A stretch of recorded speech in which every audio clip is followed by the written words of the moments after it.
And what's more to the story is that Chalk River, contrary to the wishes of the US government, in fact, contrary to US law, has continued to use weapons-grade uranium to produce this molybdenum-99.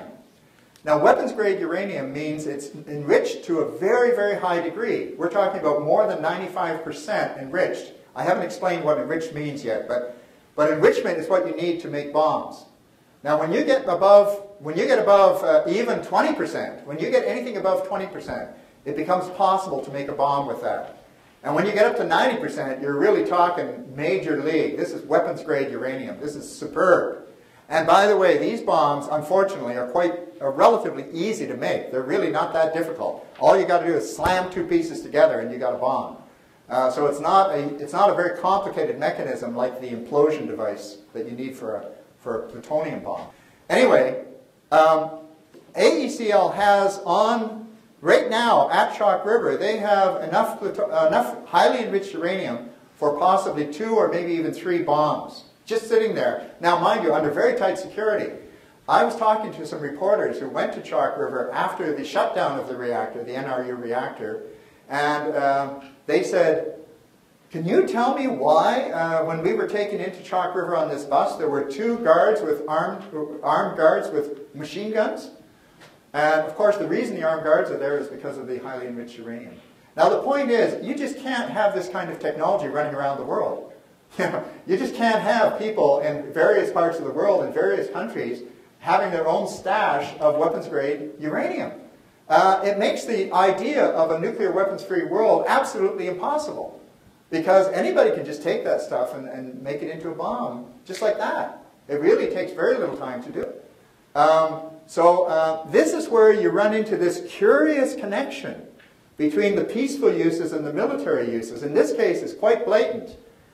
Now, what the Americans have is they have a law which has an amendment to it called the Schnur Amendment. I can't remember the name of the law offhand. I'm not too good at names, but it's called the Schnur Amendments, S-C-H-N-U-R-R, I believe. And this Schnur Amendment is trying to stop the use of weapons-grade material in nuclear facilities around the world. And there are many research reactors that have used weapons-grade material in the past, including research reactors here in Canada at universities, for example. Some of these original slowpoke reactors they built in universities in Canada, they used weapons-grade uranium. So what they've done is they've tried to choke that off and stop it and just cancel that. And the AECL and the Canadian government is under an obligation to try to replace the enriched uranium, the highly enriched uranium, with other material which is not weapons usable, but they are fighting this tooth and nail. In fact, you may remember, perhaps, I should tell you that other countries have already complied. Argentina produces all its Technetium-99M using low-enriched uranium, not using high-enriched uranium. So it's not like it's impossible to do. It's just not convenient to do it. When AECL designed 2 new reactors called the MAPLE reactors, how many people have heard of the MAPLE reactors? Okay. AECL, back in the last century, they designed 2 new reactors, which are just tiny reactors, 10 megawatts of heat, that's all. That's not very big. These 2, Maple 1 and Maple 2, and they were supposed to replace the NRU reactor, which is over 50 years old, which should have been retired a long time ago. It's really archaic. They designed these 2 new reactors. Guess what? They could not get them to work safely. But what's even more shocking to me, bad enough that they don't work and now they're going to be dismantled at more cost to the taxpayer. It already cost about $600 million. Now they're going to have another $50 million to dismantle them. But not only that, but they designed these things to require still using highly enriched uranium.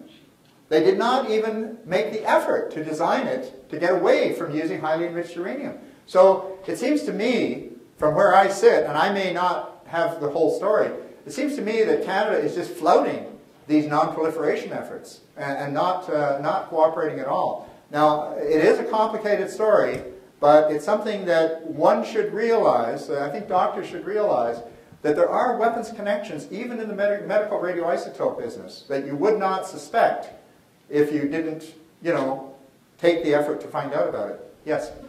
The fuel that Chalk River uses is highly enriched? No, they used to, what happened was, there was a period of time when the NRU was first built, it operated for a period of time in a kind of a low enriched mode. Then for a period of time they used highly enriched uranium as fuel.